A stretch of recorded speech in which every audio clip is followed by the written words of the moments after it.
Simon Ekpa has come to finish this job. You can never bring me down. The more you fire at me, the more I will collect the bullet and build more armor to myself. I am telling you the fact. I want when you are firing me, that is when I get stronger, because I will collect all your bullets and build my own armor and deal with you.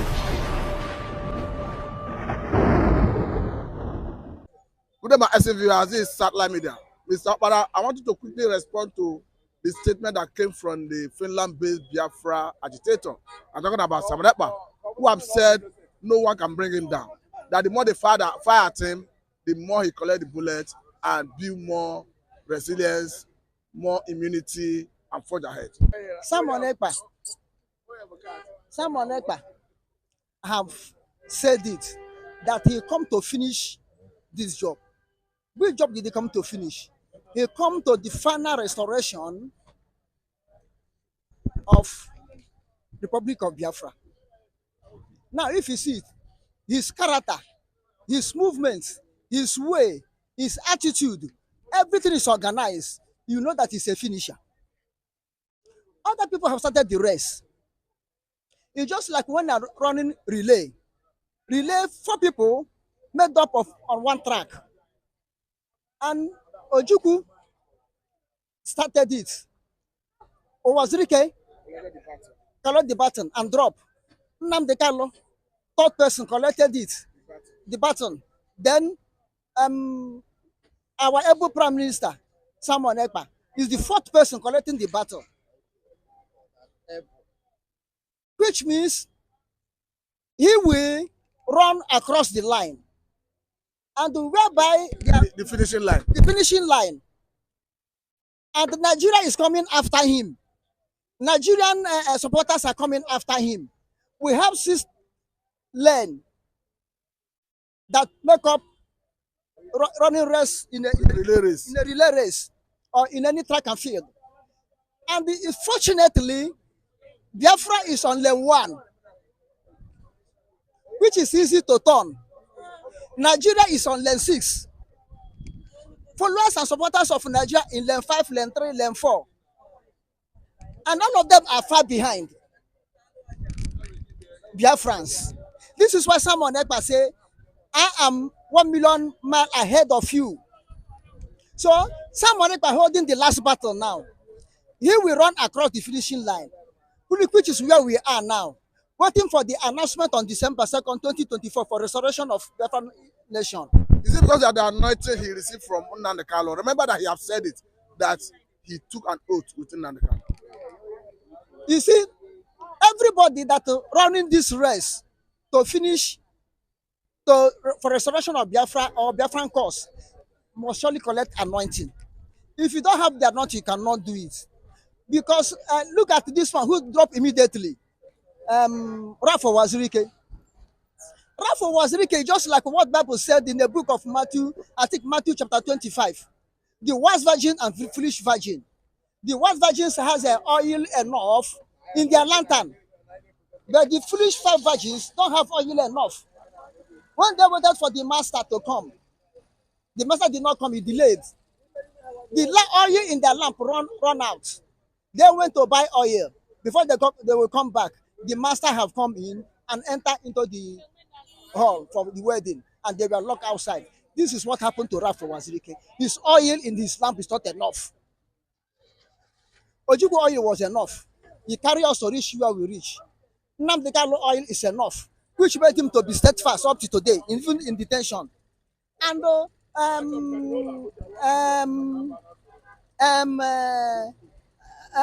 Simona Ekpa have enough for oil in his lamp, which made him to be able to stand upon all the whole arrow they are casting upon him. So he's a finisher. And as he said, he prefers for you people to shooting him. Because the more you are shooting him, the more you are building him up. The more you are shooting him, the more you are reminding him what he's about to do. The finishing job is supposed to finish. The more you are shooting him, the more he's waxing strong. Now he said, continue to shoot. When you shoot, I will collect your bullet and build up his own arms, his own self-defense up well. Now, not only physical shooting, but spiritual shooting. Do you know how many spiritual arrows have gone against him. Do you know how many spells they have cast against him? But in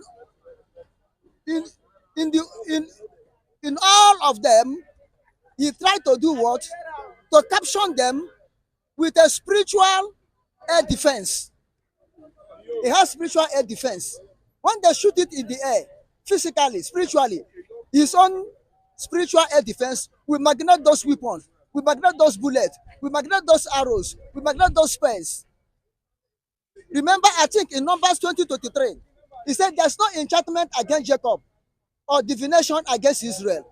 There's no enchantment against Simon Ekpa or the divination against Simon and Jochon Ekpa. You have to understand. So this is why he's boasting in the Lord. His power is not of a man, but his power is from the Lord. Remember, I think in the book of 2 Corinthians chapter 10, he said, our weapon is not carnal, but spiritual. Pulling down strongholds of the enemies. So, weapon of Simon Ekpa is not carnal, it's a spiritual. Pulling down every stronghold of the enemies. Pulling down every stronghold of Nigerian and their allies against him, against Biafra. Pulling them down. Did you hear from God, or you are just using your instinct? I did not say God told me. But if you look at the scenario of the whole thing, and you have a gift of discernment, you know what I am saying. You know what I'm saying. You understand? Because a man cannot rise up, be doing all these things I've been doing by his own power. There must surely be a spiritual connection that enable him to do all things he has doing. You understand? And meanwhile, if you are not born for something and you force yourself into it, you may not succeed. So when he said he's born for Biafra restoration to help nnamdikanu restore Biafra, you believe in light, sink, and hooker in total? I believe it in total. Because if you watch now, without him, and nnamdikanu is in this condition, he is now. What could have been Biafran struggle? What could have been? nnamdikanu release, what could have been? If all of them could have been trash. Maybe by now nnamdikanu could have been rotten in the grave. Because I know that is the pressure Simon Ekpa, Biafran Republic government in exile, and the men on the ground, is the pressure they mount on Nigeria that made them to still considering nnamdikanu life. If there's no people forced like this, coming from Biafra government in exile, Simon Ekpa and the men in the ground, I think by now nnamdikanu could have been a forgotten person in the grave. Okay, now, by 24th of September 2024, that this year, is the next adjourned case of nnamdikanu's case. And all the move to see whether they can have a political solution to his case, that is the day the judge will tell the court or the world whether federal government and nnamdikanu's legal team have been able to come to terms for his political release. If that happens and he's released politically, what do you think will be way forward for Biafra restoration? Politically, it depends on the time, what they will present. As of now, their political settlement, nobody knows what is going on. They do not publish anything. It's within themselves. You understand? So it depends on what the court will read out that very day. And what nnamdikanu will say. And before it come up to the court to read it out or to be published to the public hearing, nnamdikanu might have already signed and agree and signed. So whatever nnamdikanu signed that will be against restoration of Biafra, we Biafra will reject it. Whatever nnamdikanu will sign that will be against the restoration of Biafra, Biafra will reject it. Could that be the reason, aside Ekpa is saying that the Igbos, Biafrans, have abandoned nnamdikanu, that nnamdikanu should face the wrath of the law? Forget about Asitukubo. Asitukubo is a parrot. Asitukubo is a man who open mouth and talks anything. It's just like Anyus. Anyus have different sound of mess. When Anyus want to mess, you hear to. That's how Asitukubo used to speak. They can talk anything. So I don't take his word as a as a meaningful thing. He can talk anything, he can boast of anything. But wait, his own time of judgment is coming. Nnamdikanu position will be better than his own. Thank you very much, Mr. Okpara de Okokone. I think this is a good place to let it go. Mr. Matthew and this satellite media. Yeah, good morning, Mr. Christian. Simona get people that are lobbying for Biafra, and it is a plus. The way Simona is going international, and it seems he's making this agitation a serious international issue by employing international lobbyists to make sure that Biafra is recognized at the world stage. Let's get a reaction. Now, thank you for that wonderful question, the anchor of this great platform. First and foremost, I want to say, Simona has come out to say, or has outlined countless times that he said that the Nigerian government cannot win Biafra with a barrel of gold for the second time. Now when he said that, see, Nigerian government cannot win Biafra with a barrel of gold, it means that nobody needs to die for them to exit Nigeria. Now, Ojogun fought Biafra in a different dimension. Now, nnamdikanu did it via his own dimension. So Ekpa is taking it globally. And now, we've seen world body recognize Biafra.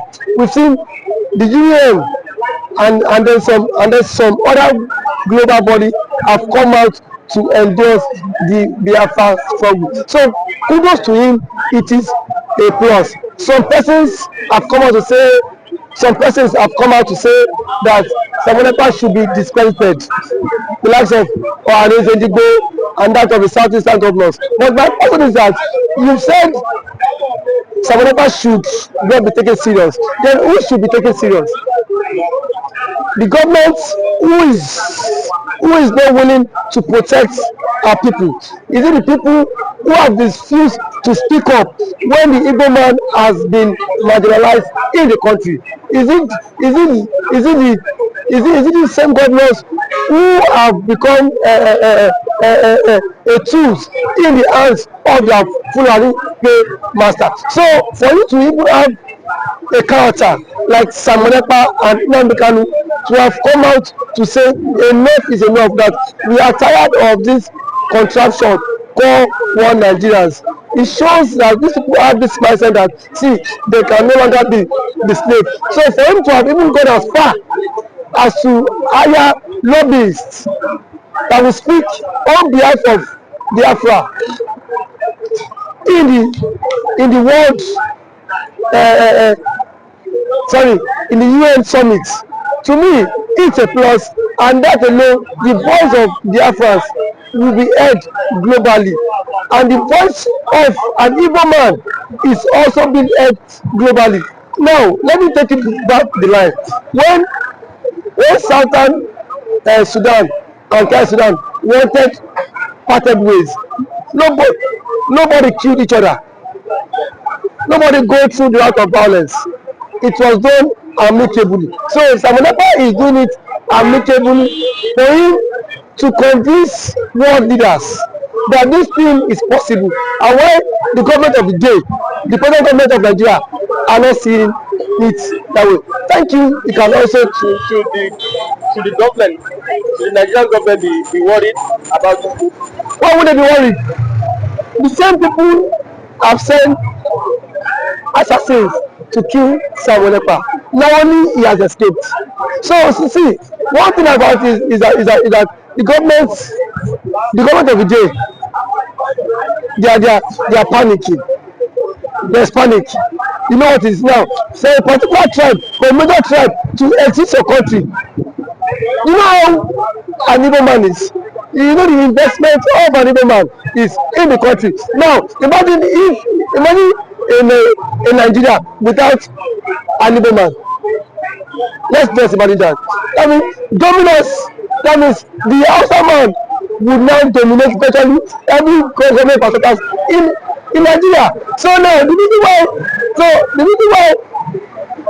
Igbo man is still believe that's Nigeria is because the Igbo man is still in the contraption called Nigeria. But eventually, if the Igbo man leaves, my brother, the Yoruba man will know the true meaning of Nigeria. And then we now know who owns Nigeria.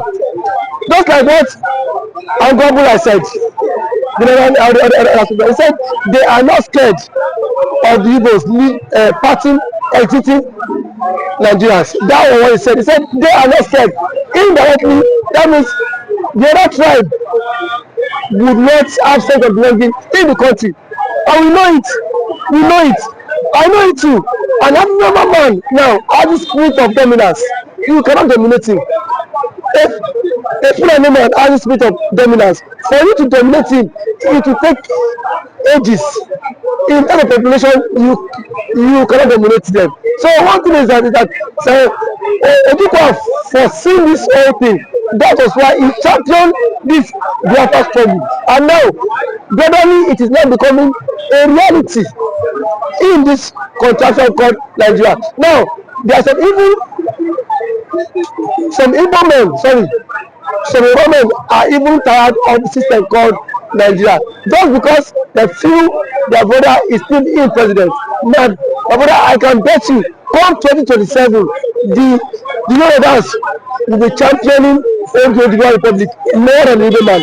I can bet you that. That and then certain of. Yes, we will championing because it is certain when their president, when their brother is being kicked away from the presidency, already there is a plot, and which he himself cannot escape. The president himself knows that there is a plot, and then the big shots in the north are formed alliance. You know it. RFI, a powerful influence in the north, is not in the league. Sorry, is not in good terms with the president. And now nobody can take that factor. What RFI did, or see that made President Tinubu emerge as the president via his own influence. And then we have also the likes of Angulai, which is the chairman of the Northern Order Forum. He said, post that election, that the Northern Order Forum supported Tinubu, but come 2027, Tinubu will not get their support. So what does that mean? Now if the average Northern person is not giving the vote, now where will they get the vote? The shots come by 2027. The same thing the Yorubas have been tagged the Igbos for. Now they will be the mastermind of it, because I can bet you by 2027 Yoruba will stop. And that's the slogan that will continue to trend, is that we are tired of the country, we want to follow the suit of the Igbo man and exit the country. And then the Igbo man now will not take them, tag them for being unserious, because now that the Igbo man is championing for the exit, we are saying the Igbo man is not serious. There are claims that the Igbo man is not serious, but I can bet you, when the system will not catch up with you, then you will know why the Igbo man has been championing to exit. Thank you for always coming.